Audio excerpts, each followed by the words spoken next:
Yeah, hi guys. Yeah, I've kind of worked out why I think the architects have drawn a flats of feet and not a rakes of feet. And I called Nick and the reason for it is one roof you've got a rafter roof where the rafter comes down. It's a 190 rafter. The other roof is you've got a 90mm top chord of the truss coming through, and then you do have the roof of the 25 degrees which meets into it. But the main reason is the flats of feet kind of conceals the different roof members.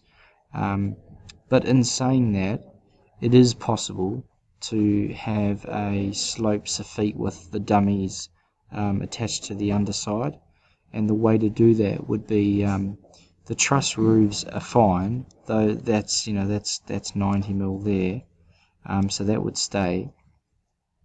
On the rafter roof, however, what we'd do is we'd cut the rafters flush with the wall, and then we would stitch new outriggers, which would be your 90, sort of onto the truss, so that it created an open space down below. And then we would attach the plywood to the underside. Let's change that. The plywood would be the green item.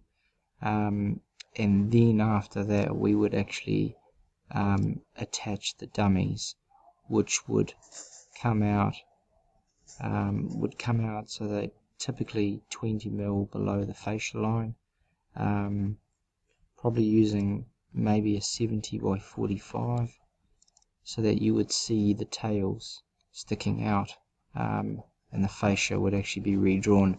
The fascia would actually come down to, say, yay big, something like that, very roughly drawn. But it is possible to achieve the